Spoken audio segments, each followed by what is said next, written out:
Shalom Israel, giving honor and praise to the Most High God for the reading and the understanding of His word. And family, I want to wish every king, every queen, every prince, and every princess, I want to wish you a wonderful, magnificent Sabbath. And once again, thank you for bringing us in with your brother this week. And family, once again, we just want to make mention of the Royal Gathering Friday night, May 26, 2023, live from Aldridge Auditorium. And yes, this event is sold out, but you still have the opportunity to watch live right here on this platform on the night of. And oh my goodness, I'm telling you, oh man, we're going to have a blast.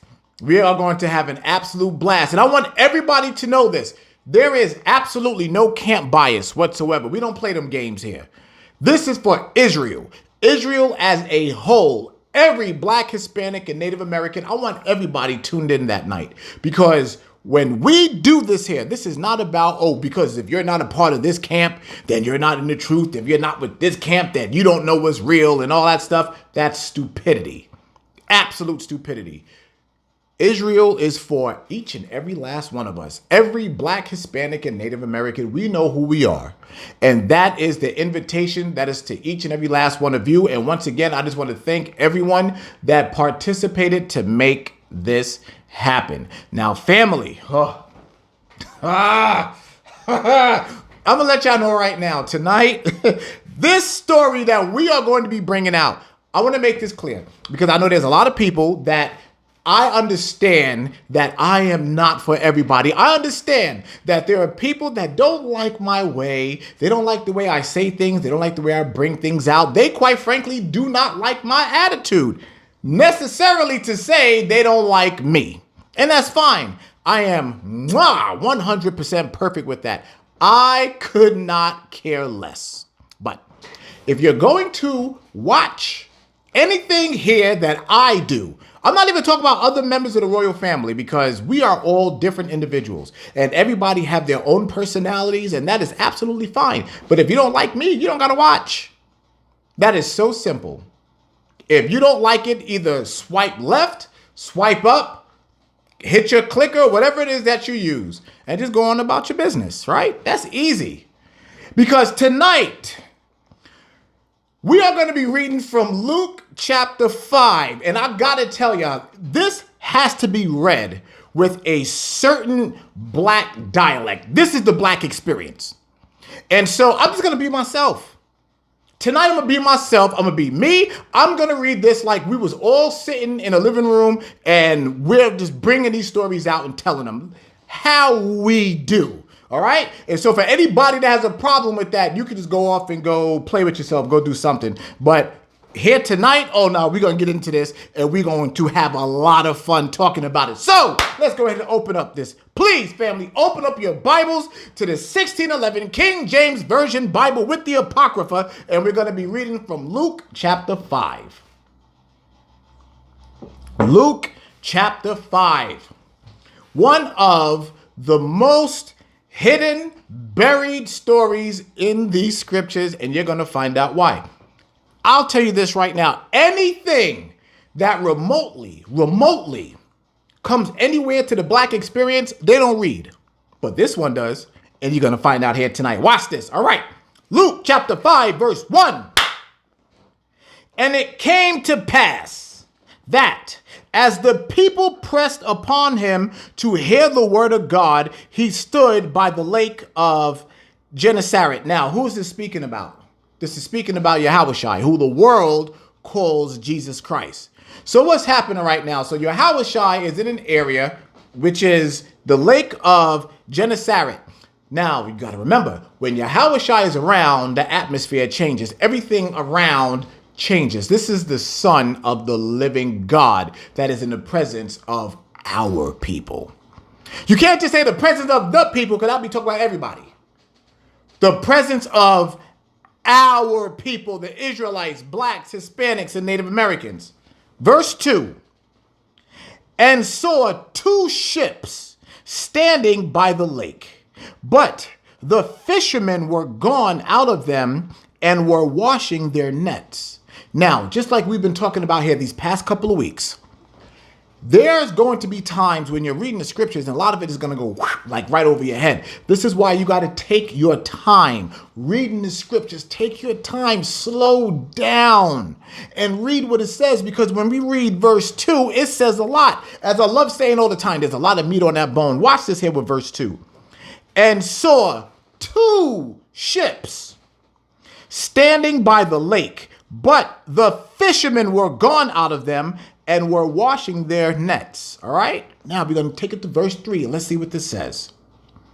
And he entered into one of the ships, which was Simon's. And we know that Simon is Peter, who is Yahawashi's right hand. And he entered into one of the ships, which was Simon's, and prayed him that he would thrust out a little from the land. And he sat down and taught the people out of the ship. Now, let's put all of this here together. First and foremost, Simon Peter. How many ships were there that it mentioned? There was 2. So if you're not thinking, our people owned ships. Oh yeah, we getting ready to go there. Our people own ships. So you know what this means? Our people were not broke. These are not some dusty farmers like they show on those movies. Our people were beyond wealthy, beyond rich. We're not like that now, but that's how we were then. You have to remember, our people, they knew who they were, just like when we talked about Peter last week. And Peter was letting us know exactly who we are. And this is why we're continuing this week with this here. Because you got to remember also with Yahawashi, and yes, I'm going to be talking a lot more here tonight because there's a lot of our history that I need to go into. Now, when we talk about Yahawashi and how Yahawashi, just how he used to walk around, he used to walk around with a big gold belt made out of solid gold. It wasn't only Yahawashi that was doing that. That was all of our people. The flash, the swag, the pizzazz that we always had from the beginning. And now our brothers are out there with their own ships. They don't tell you about that in Christianity, do they? All right, I'm going to read this one more time. Verse 3. And he entered into one of the ships, which was Simon's, and prayed him that he would thrust out a little from the land. And he sat down and taught the people of the ship. So Yahawashi was like, yo, I'm going to you. I'm going to go to you. Not only am I going to come to you, but I'm going to come aboard your ship. And I'm going to teach the people that's on this ship. Now, watch verse 4. Watch this. Now, also with a mention here in verse 3, Yahawashi said, yo, just take a little bit of your net and throw it in the water. He's setting them up. And I'm doing it this way so that you can see exactly how Yahawashi is going to set up this miracle. It's awesome. Watch. Verse 4. Now, when he had left speaking, he said unto Simon, launch out into the deep and let down your nets for a draught. Now, draught means draft, and draft means to bring up. So he's telling them, first, remember, he said, yo, take a little bit of your net and throw it in the water. Then he said, now, throw the whole thing out there.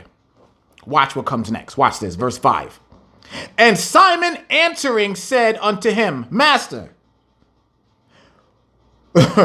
Master, we have toiled all the night and have taken nothing. Nevertheless, at thy word, I will let down the net. Now, this right here, this is saying so much. I'm telling you right now, it's the black experience. Watch this. So now, what's going on with Peter? So Yahawashi said, yo, at first he said, yo, take a little bit of your net and just throw it in the water. Not all of it, just a little bit. So why would Yahawashi tell him to throw just a little bit of his net into the water? I'm going to break it down for you. Now, as we just read here, Peter was like, yo, we was at this all night. He said, we toiled with this all night. We didn't catch one thing, not one. So what happened here? Remember, this is the miracle getting ready to take place. Now, you got to remember, the Most High knows everything that's going on. Past, present, and future. So what did the Most High do? He stopped the fish. He stopped the fish from swimming in that area to go into their nets. Now remember, it's not just one ship, it's two. It's two ships. And Yahawashi, it's not Yahawashi, but the Most High went ahead and stopped the flow of the fish. That's why they didn't catch anything. So Yahawashi said to take the net, he said, throw a little bit of the net in the water. So what did that do? That net hit the water, got the fish attention. Watch what comes next. This is beautiful. Absolutely beautiful. But there's also something else I want to mention here too before we begin. I want to read 5 one more time. Bear with me. There's a lot in this. And Simon answering said unto him, Master, we have toiled all the night and have taken nothing. Nevertheless, at thy word, I will let down the net. So Peter is making this known. It's like, yo, listen, even though we did everything that we've known to do here tonight, we're professional fishermen. We caught nothing. But just because you said to let it down, I'm taking all of my trust and putting it in you, Yahawashi. Can you imagine if our people would actually do that? Verse 6. And when they had done this, they enclosed a great multitude of fishes, and their net brake. It broke. Now you got to realize they went from not catching a damn thing to catching everything. They caught so many fish that the nets broke. That's how much they had. You got to see this here. Do you see that setup? Yahawashi said, let the net touch it. The net touched the water. The Most High went ahead and let the fish go, and they landed all right there. Why? Because it was Yahawashi in the mix. I really want y'all to think about that. Because some people, they'll hear about this and they won't think anything about it. But just imagine if you were out there fishing, right? You caught nothing. And then all of a sudden, here comes this brother. Here comes this black man who was like, hey, first, let me talk to you. Then I'm going to talk to the people. Let me talk to people on the ship. And then after that, your entire net is going to break from the abundance of fish that you have. That's how many. Oh, wow. People don't see that miracle, but we're going to continue reading. Watch this. Verse 7. And they beckoned unto their partners. Stop. Because that's something else right there that will go over many people's head. Partners. These brothers, these kings were in partnerships with each other, showing that at one time on this earth, there was a solidarity between our people. But because of Willie Lynch and all of the rest of the other avenues and all the rest of the horrible devices that they use to separate our people, we don't even think like that anymore. 2 niggas can't even work at the barbershop together without arguing. 2 sisters can't even work at a hair salon or even at work in whatever it is that you do without somebody being like, I don't like that bitch. And here it is, we got partnerships. It shows you just how far we are removed from each other. Listen to this. All right, I'm going to start it again. Verse 7. And they beckoned unto their partners, which were in the other ship, that they should come and help them. And they came and filled both the ships so that they began to sink. Come on, family. Just the presence of Yahawashi. Just his presence. They were able to manifest so much. Now, you got to remember, these are professional fishermen now. These are not men out there with rods. These are men that are out there that are used to catching so many fish. But Yahawashi came and was like, y'all niggas have no idea what it's like to catch. Let me show you what it's like to catch. Now your boat's sinking. It's kind of familiar with Yahawashi, right? Because remember when he went to the wedding? What happened at the wedding? He filled up all the barrels. Bow, bow, bow, bow, bow. All this. Watch it. Take a sip. Woo! Them niggas were tore up at that wedding. And he doing the very same thing right here. It's like, yo, you see all this right here? Y'all niggas don't know nothing about fishing. Watch what he says next. Watch this. Watch this. Verse 8, when Simon Peter saw it, he fell down at Jesus' knees, saying, depart from me, for I am a sinful man, O Lord. Now stop for a second. That's one very, very crazy scenario. Can you imagine seeing a miracle like that? Because you got to remember now, Peter is watching. They went from nothing to everything. And it got him so overworked. Peter knew what Yahawashi did, that he dropped down to him. He understood that miracle. And he was like, Yahawashi, you got to get away from me because, I'm a sinner. I don't deserve what you just did. The humbleness. They don't talk about this with Peter. Peter was a wild dude. Yes, he was. But he was also a humble dude as well. And this is showing you his characteristic. You got to remember, his mind was just blown, just bam, bam, bam, bam, bam. Seriously, I just don't think a lot of people truly understand what that miracle was all about. I'm telling you, if you are a person that fish and have never caught anything and you hear this story, then you know what time it is. Or let me go even a step further. If you are hungry and you don't have anything in your fridge, and then all of a sudden, 5 minutes later, you go back and you open your fridge and it is just a plethora of food in there to where you can't even close it back, that's a miracle. All right, let's continue. Verse 9. For he was astonished, and all that were with him at the draught of the fishes they had taken, and so was also James and John, the sons of Zebedee, which were partners with Simon. And Jesus said unto Simon, fear not, from henceforth thou shalt catch men. So now Yahawashi just made this clear. First and foremost, he was talking to James, John, and Peter. Everybody, they were all right there. And he looked at Peter. Why do you look at Peter? Because that's his man. And he knew that was going to be his man. That's who he chose. And he said, you're going to learn how to catch men. That includes male and female. Now, what did Peter already show him? Peter already showed him faith. How? He humbled himself in front of Yahawashi. And was like, I'm not worthy, man. I'm not worthy. And did Yahawashi sit there and be like, yeah, nigga, no, you're not worthy. You're not worthy, Peter. You're a bum. Nah, Yahawashi ain't do nothing like that. What did he do? He said, get up. I'm gonna teach you how to fish for men. You see, that's a brother. That's a real brother right there. That's why I love my brothers so much. That's why I love my sisters so much.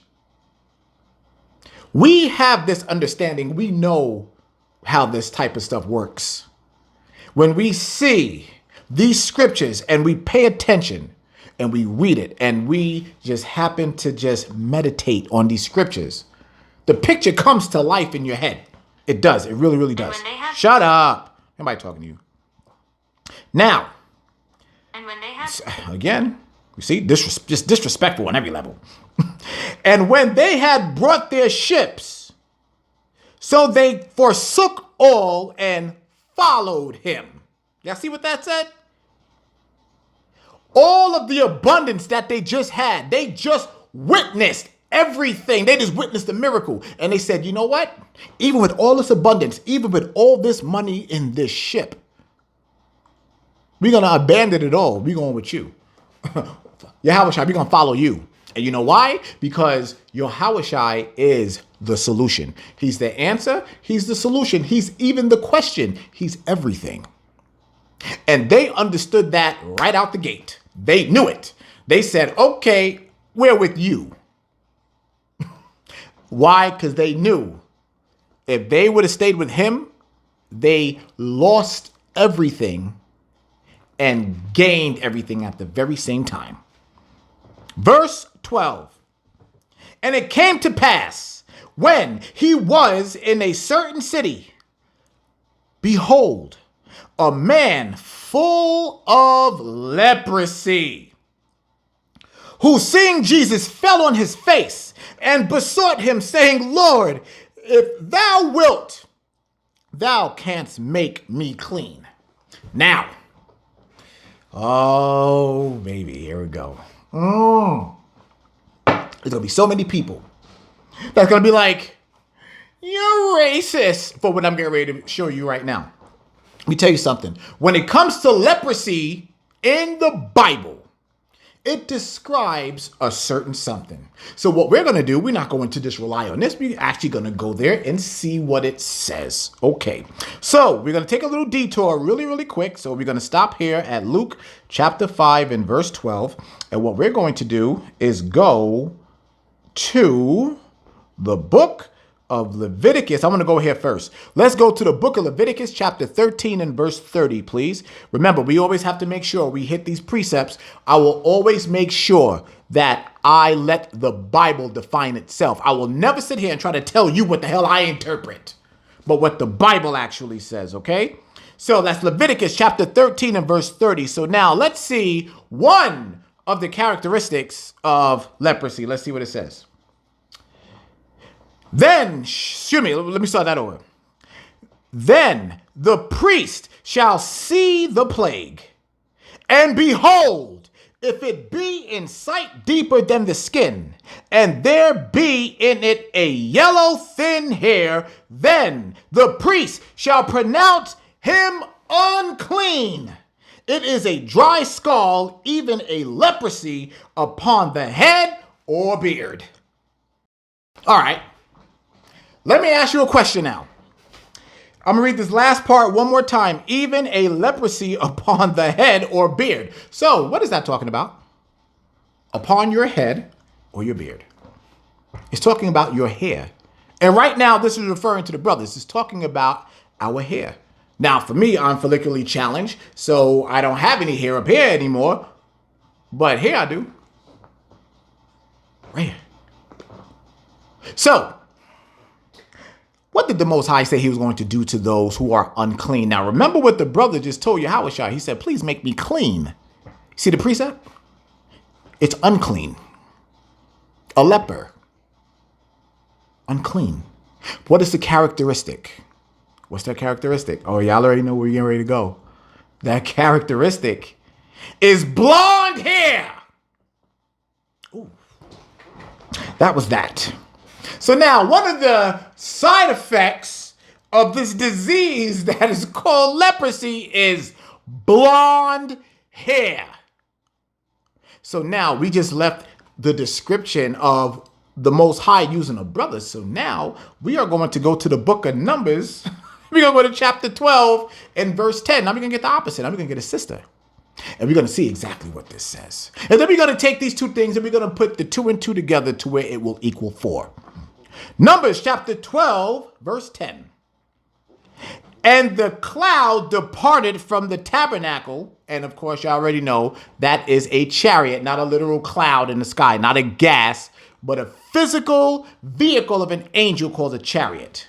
And the cloud departed from off the tabernacle. And behold, Miriam, who is Aaron's and Moses' sister, Miriam became leprous, white as snow.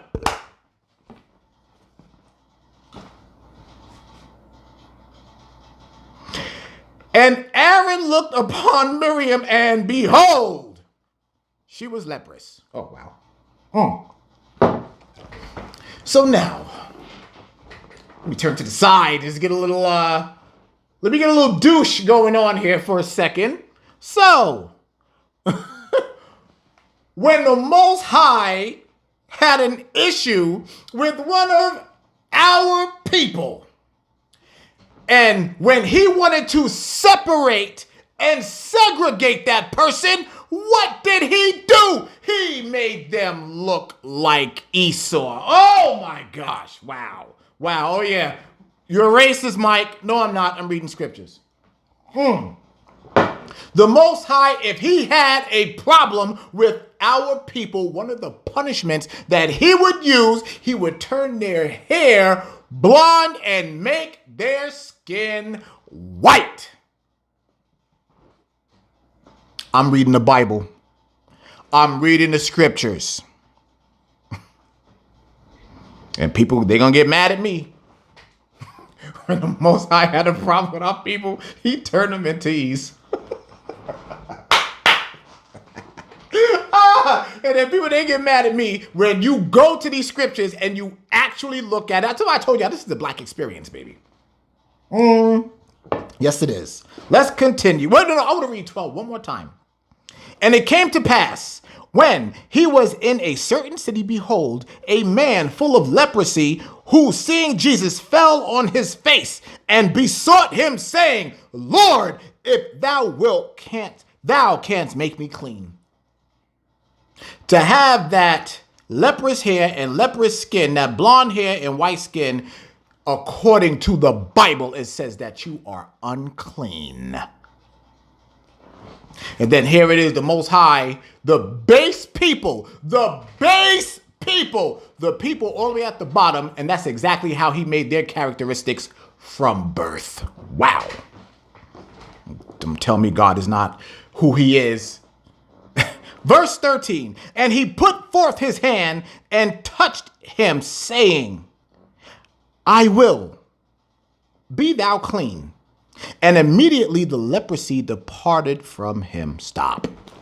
Now, we got to talk about this here, family. We got to have this discussion. As we know, just from the paragraph above, this brother had white skin and blonde hair. There's people around now. Remember, there was people there that Yahawashi was teaching. They were right there. Then Yahawashi just decided, said, you know what? Come here. Give me a hand. Brother reached his hand out, and Yahawashi touched his hand. You are no longer leprous. Now, for those of you not thinking, do y'all understand what happened?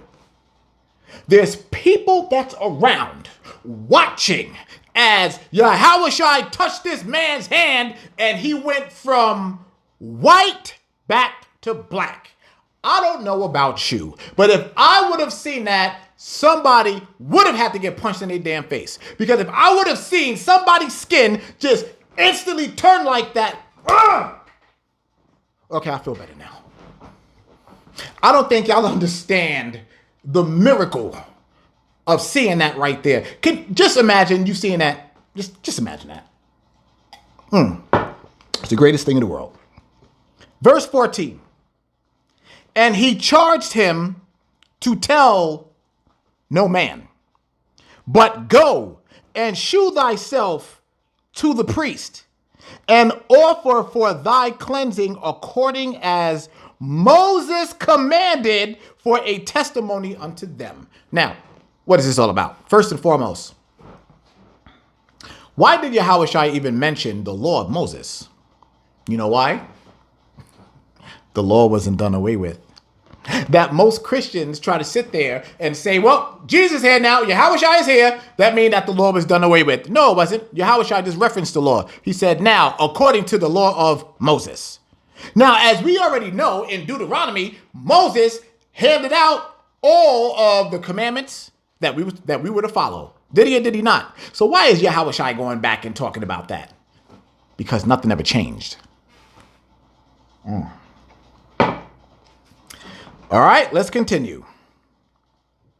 But so much the more went there a fame abroad of him, and great multitudes came together to hear, and to be healed by him of their infirmities. So you just got to think about that. Think about that scenario. So all these people just watched as Yahawashi went ahead and turned a black man from a black man to a white man and then back to a black man again.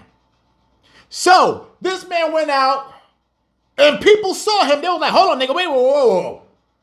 You was white yesterday. What happened? And then the brother was like, yeah, well, Yahawashi touched my hand. And then the other people, what they start doing? Oh, Jesus. And then everybody just started coming out of everywhere to get their healing.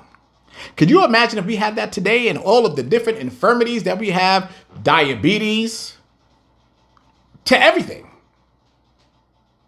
Just for Yahawashi to come by and just touch us and be like, no more. But what came along with it? What did he say? Sin no more. If we can only get past that part. All right, let's continue. Verse 16. Yes, 16. All right, I want to make sure I don't skip anything. And he withdrew himself into the wilderness and prayed. And it came to pass on a certain day, as he was teaching, that there were Pharisees and doctors of the law sitting by, which were come out of every town of Galilee and Judea and Jerusalem, and the power of the Lord was present to heal them. The power of Yahawashi is there. Do you see how the Bible takes the power of Yahawashi and sets it all by itself? Just his power alone is enough to marvel at. Not even the man in front of it, but the power of Yahawashi by itself. So now all these people are just starting to come out. And yeah, as y'all can tell, I love this story. All these people is now starting to come out. Watch this. Now you're about to know. Now it's about to go from the black experience to niggas. Watch this. And trust me, and you're going to be proud too. And y'all already know how I feel about that word nigga. I'm a proud person to say it. I love the word nigga. Why? Because it identifies who you are in these scriptures. For those of you that don't know, go look at the lesson for it. All right. So now verse 18. And behold, men brought in a bed a man which was taken with a palsy, like cerebral palsy. All this stuff still exists. And they sought means to bring him in and to lay him before him. So you have these brothers who's like, okay, yo, our man's right here. He's sick. He can't even get out of bed. So he can't walk. So we're going to carry him. But watch how it happens in this fashion. Watch this. And when they could not find by what way they might bring him in because of the multitude, they went upon the housetop and let him down through the tiling with his couch in the midst before Jesus. All praises to the Most High. All right, so this is nigga stuff right here. So they were like, yo, we can't get to the front door. Yo, go on the roof. I don't know about you, but that's something I would have done. I was like, hold up. No, we can't get through the door. Yo, lift this nigga and put him on the roof and let's lower him down. I don't know if y'all understand, but that's dedication. That is dedication. That is a fortitude. And it wasn't even for themselves. It was for their brother. And it just goes to show you again the type of love and compassion we as a people had for each other back then that we don't have now. Niggas will shoot each other. Niggas will stomp each other out, male and female. They will stomp each other out while others watch and just do this all the whole time. To sit there and record and watch, showing just how defeated and destroyed we are as a people. It's pathetic. It is absolutely pathetic. We need to get back to how these men and women were back then. And let's start loving each other again. All right. So now that was then. Now let's go to verse 20. Let's see what this says.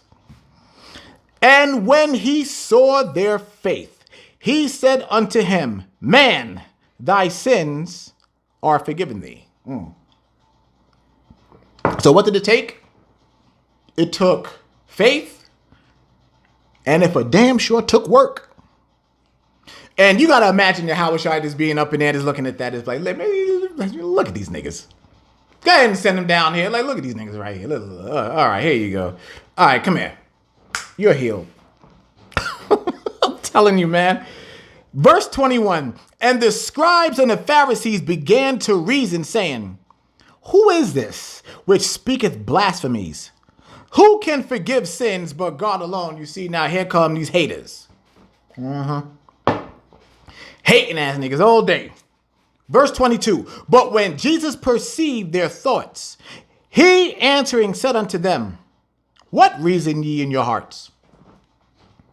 They didn't even have to say nothing out loud. Yahawashi saw their thoughts. That's a power that we're going to have too when we have our slaves. And when they sitting there tripping off with their heads, if they even think something against an Israelite.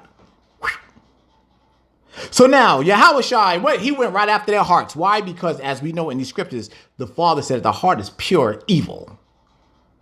And that's exactly what this is. These men, these Pharisees and these doctors, They only cared about one thing. Wait a second, yo, how the hell Yahawashi do that? They cared nothing about the man. They cared about, yo, how this nigga doing this? And I can't do it. That's niggas for you. I told you. There'll be some nigga shit that's going to be coming up here in a second. I told you. All right. Verse 23. Whether is easier to say, thy sins be forgiven thee, or to say, rise up and walk. So Yahawashi just making this clear. He's like, hold on a second. So do I need to come out my mouth and say, your sins are forgiven, son? Or, nigga, get up and walk. You're okay. All right, verse 24. But that ye may know that the Son of Man hath power upon earth to forgive sins. He said unto the sick of the palsy, I say unto thee, arise and take up thy couch and go into thine house. So, in other words, Yahawashi said, nigga, get up. You all right. I touched you. Let's go. Do you see how Yahawashi didn't even have to think anything of his power? He just did it. Just bow. Do you know how many of us have that and don't even know it? Have you ever heard about when there's certain people who can walk into a room and completely change the atmosphere? I'm telling you, you better know who you are. Verse 25. And immediately he rose up before them and took up that whereon he lay and departed to his own house, glorifying God, glorifying the Father. Not how Christianity tries to tell you and Yahawashi sitting there talking about he's receiving the glory. No, it went to the Father. It went to the Most High. It did not go to Yahawashi. Verse 26. And they were all amazed. I would have been too. And they glorified God and were filled with fear, saying, we have seen strange things today. And that's how it should have been. All of them were just completely mesmerized and their brains are just broken. Like, what the hell did I just watch? I just watched a white nigga turn into a nigga. Yeah. I'm telling you. Oh my gosh. That's the greatest thing in the world. It is. The absolute greatest thing in the world. And I'm going to say this again. For everybody that's offended by me using the word nigga, I want you to do your research as to what nigga actually means. I'm saving that for the gathering, by the way. All right. Now, verse 27. And after these things, he went forth and saw a publican named Levi, sitting at the receipt of custom, and he said unto him, follow me. And he left all, just like the other brothers that he left everything behind, rose up and followed him. And Levi made him a great feast in his own house. And there was a great company of publicans and of others that sat down with them. So now I want y'all to understand this here. So here it is. Again, this is the black experience. So here you have a whole bunch of our people, and we just saw something crazy. And they're like, yo, you know what? Let's go eat. That's us. That's us. He said, yo, let's go grab something real quick. And here it is, the publican. The person that is not perceived great by many, by the majority. And Yahawashi was like, yo, come on. Come on. Showing everybody, like, yo, y'all, all y'all my brothers and sisters. Come on, let's roll. Verse 30. But their scribes and Pharisees murmured against his disciples, haters, saying, why do ye eat and drink with publicans and sinners? And Jesus answering said unto them, they that are whole need not a physician, but they that are sick.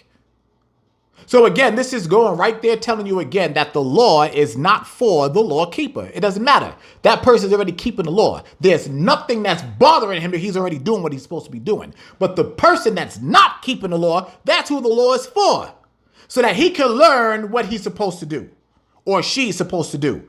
That's the sick. the lawbreakers. Verse 32. I came not to call the righteous, but sinners to repentance. So Yahawashi let him know, it's like, yo, listen, I'm talking to the sinners. All of the people that are keeping the commandments, we already good. I don't need to talk to them. They already know what's up. It's them over here that don't know. Verse 33. 33. Yeah. And they said unto him, why do the disciples of John fast often and make prayers, and likewise the disciples of the Pharisees, but thine eat and drink? These niggas, these some haters, man, haters. And he said unto them, can ye make the children of the bridegroom fast while the bridegroom is with them? But the days will come when the bridegroom shall be taken away from them, and then they shall fast in those days. So he's letting them know. He's telling them, he's foretelling them the prophecy of what was said of him. He's like, yo, I'm going to die. And after I'm gone, they're going to be talking. They still going to be talking. They're going to be talking and praying and doing everything more than what they do now. So get ready. And he spake also a parable unto them. No man putteth a piece of a new garment upon an old. If otherwise, then both the new maketh a rent, and the piece that was taken out of the new agreeth not with the old. So in other words, he said, you can't replace something old with something new. You just can't do it. And no man putteth new wine into old bottles, else the new wine will burst the bottles and be spilled, and the bottles shall perish. But new wine must be put into new bottles, and both are preserved. No man also having drunk old wine straightway desireth new, for he saith the old is better. So Yahawashi is making it very clear. The old man will have nothing to do with the new man. That old man is done. That's what this parable is about. That old man is finished. He said it's all about you now. What you, and that right now is talking to you under the sound of my voice. What are you doing now to change your situation? What are you doing to change the situation of others around you? What are you doing? What are you doing? You see, this is the real black experience, because every person under the sound of my voice knows that when we do something, we don't play. When we do something, we do it to completion. We do it at our best. Those that know exactly who they are. There is absolutely no faltering whatsoever. None, no faltering. No faltering at all. So now, as this lesson ends, the question that you have to ask yourself, what am I doing? Am I doing enough? What am I doing? What am I doing to change my circumstance? What am I doing to change my children's circumstances? What am I doing to change the circumstances around the people who circumference me? That's something that you have to ask yourself. And when you do, will you be able to answer it?